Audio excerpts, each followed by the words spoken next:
Hello everyone. Today we will start from question number 3 of exercise 8.2. Question number 3 is if tangent of a plus b equals to root 3. मतलब tangent of a plus b की value है root 3 और tangent of a minus b की value है 1 by root 3. यहाँ पे जो angle use हो रहा है वो a plus b है और यहाँ पे जो एंगल यूज हो रहा है वो कितना है a minus b. जो a plus b की वैल्यू है ना वो 0 और 90 डिग्री के बीच में, मतलब इन्हीं के बीच में कोई एंगल है, 0 से तो बड़ा होगा और 90 के इक्वल हो सकता है इनका सम या फिर 90 से कम हो सकता है. a ग्रेटर देन b और जो a की वैल्यू होगी वो b से बड़ी होगी. Then find the value of a and b. और a और b की वैल्यू हमें फाइंड आउट करनी है, मतलब a कौन सा एंगल है और b की वैल्यू क्या है, ये दोनों हमें फाइंड आउट करने हैं. So let's start it solution. सबसे पहले क्या गिवन हमें, tangent of a plus b जो है वो किसके इक्वल है, अंडर रूट 3 के. अब tangent of a plus b equal to root 3, यहाँ पे क्या है टेंजेंट. अब रूट 3 जो वैल्यू है वो टेंजेंट में भी आती है. जो अंडर रूट 3 है वो वैल्यू किसकी होती है, अंडर रूट 3 जो है वैल्यू होती है वो टेंजेंट ऑफ 60 डिग्री की वैल्यू होती है. आप चेक कर सकते हो कि टेंजेंट 60 डिग्री की वैल्यू कितनी है, अंडर रूट 3. देखो tangent of 60 degree, tangent 60 degree की वैल्यू कितनी है, अंडर रूट 3. तो बस हमने यहाँ राइट कर दिया tangent of a plus b as it is रहेगा और अंडर रूट 3 के प्लेस पे मैंने क्या लिख दिया, टेंजेंट. मतलब यहाँ पे हम जिस भी ट्रिग्नोमेट्री रेशियो की बात करेंगे वहां उसी के अकॉर्डिंगली हम यहाँ पे उसकी वैल्यू निकालेंगे. ठीक है, तो tangent a plus b equal to tangent 60 degree. तो यहाँ से टेंजेंट कैंसिल आउट हो जाएगा. देखो आपने कट करके शो नहीं करना, बिकॉज कि ऐसे हम इसको डायरेक्टली टेंजेंट से टेंजेंट कट नहीं कर सकते. बस tangent of a plus b की वैल्यू टेंजेंट 60 है, तो यहाँ से हमारे पास ये आ जाएगा जो a प्लस बी की वैल्यू है वो कितनी हो गई, 60. आप ऐसा भी बोल सकते हो कि दोनों साइड कंपेयर करके वैल्यू, बिकॉज देखो अगर मैं कह दूं कि टेंजेंट 30 डिग्री, सपोज मैंने कह दिया a प्लस बी की वैल्यू 30 है, तो tangent 30 degree equal to tangent 60 degree. ये तो पॉसिबल नहीं है ना कि टेंजेंट 30 और 60 की वैल्यू तो सेम नहीं आएगी, क्योंकि टेंजेंट 30 की वैल्यू होती है 1 बाय रूट 3 और 60 की वैल्यू होती है रूट 3. तो ये कब इक्वल होंगे, जब यहाँ पे भी कितना एंगल होगा, टेंजेंट 60 डिग्री, मतलब लेफ्ट साइड का एंगल राइट साइड के एंगल के इक्वल होगा.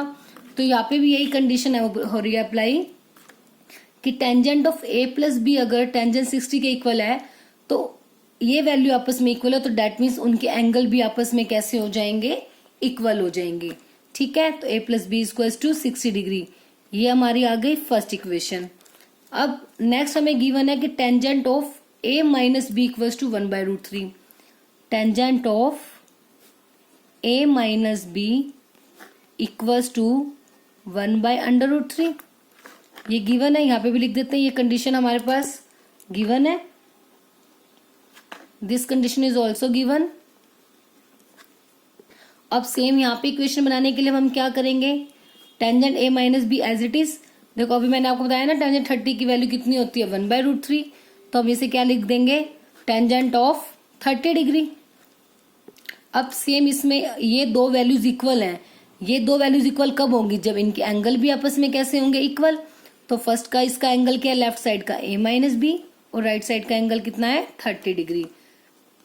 तो this is our second equation. अब दो इक्वेशन आ गई हमारे पास, हमें वैल्यू फाइंड आउट करनी है a और b की.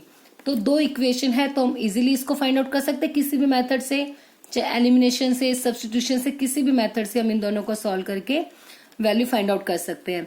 सो अब इसमें देखो अगर हम एलिमिनेशन मेथड यूज करते हैं, a और a दोनों के साइन सेम है, b और b के साइन डिफरेंट है. तो अगर हम इन दोनों इक्वेशंस को अगर ऐड कर देते हैं तो उससे b कैंसिल आउट हो जाएगा. अगर आप सब्ट्रैक्ट करना चाहो तो सब्ट्रैक्ट भी कर सकते हो, उससे a कैंसिल आउट होकर b की वैल्यू आ जाएगी. आपकी मर्जी है, चाहे 1 और 2 को ऐड कर दो, चाहे 1 और 2 को सब्ट्रैक्ट कर दो, दोनों से हमारा सॉल्यूशन आ जाएगा. So now we adding equation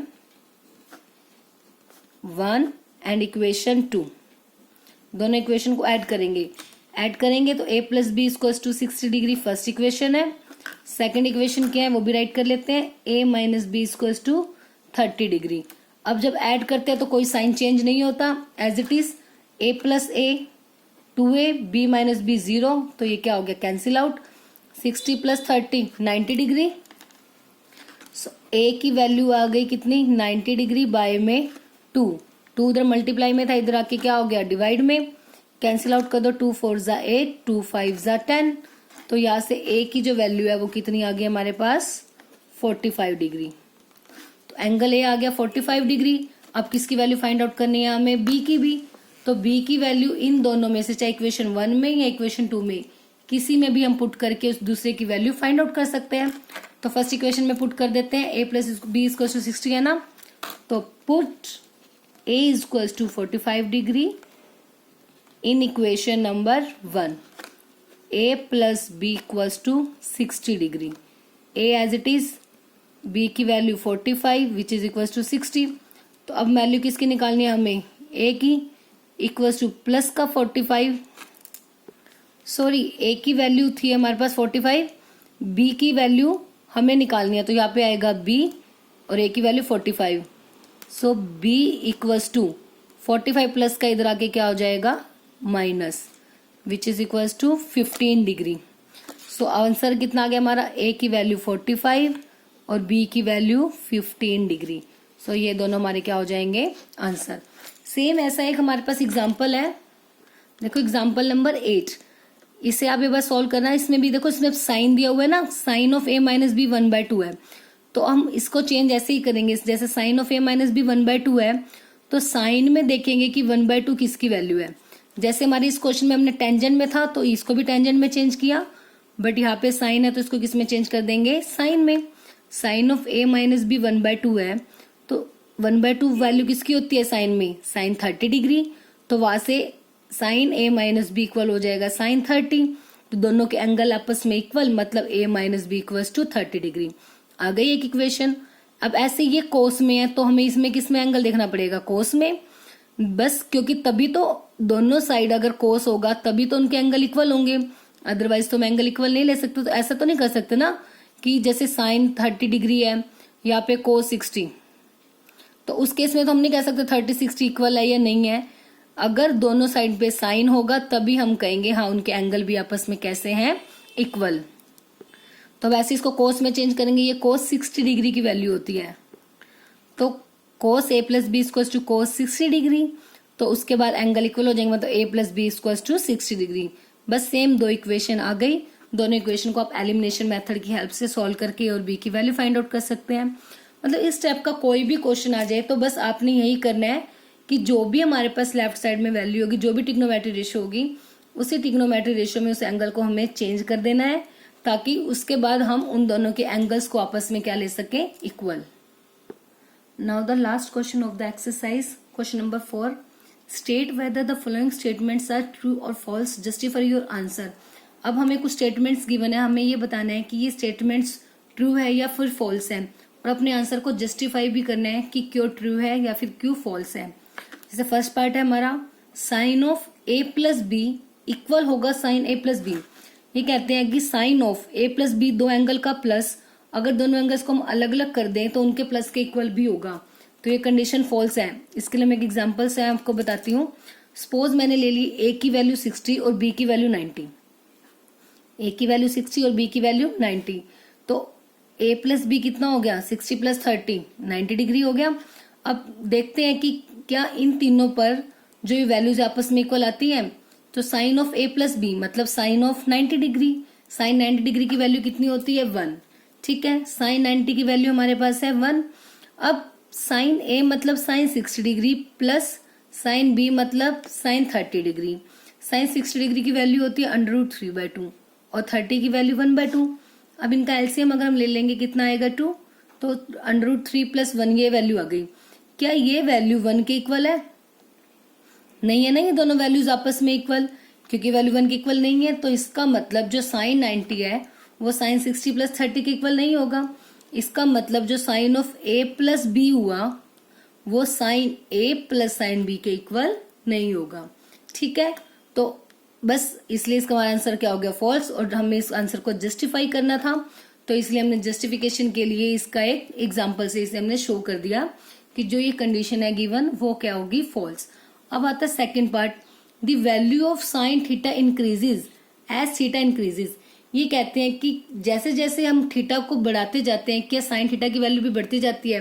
ये ट्रू है, बिकॉज जैसे जैसे हम थीटा को बढ़ाएंगे कहाँ से 0 से लेके 90 तक, तो साइन थीटा की वैल्यू भी इंक्रीज हो जाती है। कहाँ से कहाँ तक? 0 से 1 तक। देखो मैं आपको टेबल में शो करती हूँ। अब देखो साइन ए 0 डिग्री 30 डिग्री एंगल बढ़ रहे हैं ना, 0 के बाद 30 आ गया, 30 के बाद 45, देन 60, देन 90।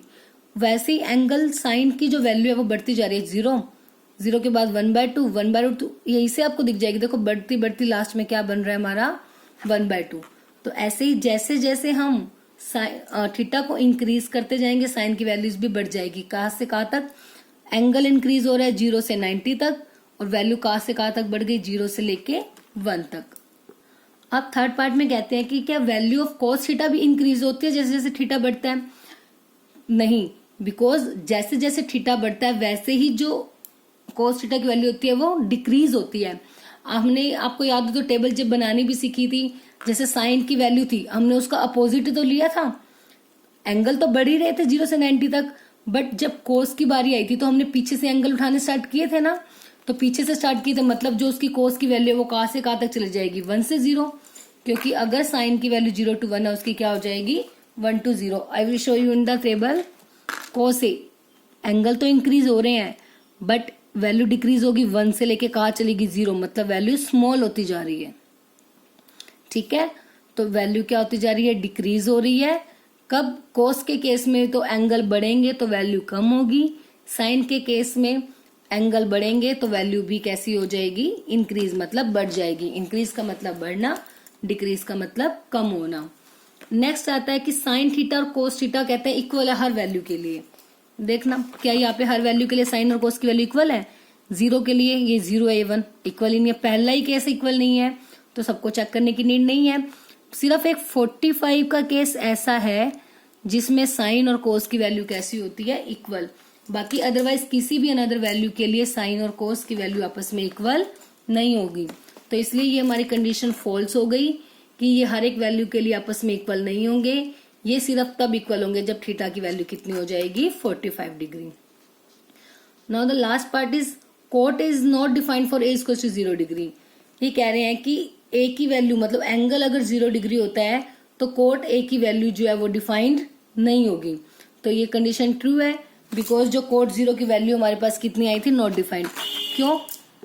क्योंकि जो टेंजेंट की वैल्यू थी वो टेंजेंट 0 की वैल्यू क्या होती है हमारे पास? 0, और कोट तो उसका रेसिप्रोकल होता है तो 1/0, 1/0 तो क्या हो जाएगा? Not defined. तो इसलिए जो ये वैल्यू होगी वो कैसी है हमारी? ट्रू। बस इसी के साथ जो हमारी एक्सरसाइज है यही पे खत्म हो जाती है। आई होप आपको इस एक्सरसाइज में जो भी कंसेप्ट है वो अच्छे से क्लियर हो गया होगा। बस इसमें जो ये टेबल है ट्रिग्नोमेट्री रेशियोज की, ये एंगल स्पेसिफिक एंगल्स के ऊपर ये आपको बहुत अच्छे से आनी चाहिए। अगर ये टेबल आपको अच्छे से आ गई उसके बाद इजिली आप सभी क्वेश्चंस एक्सरसाइज के सॉल्व कर सकते हो।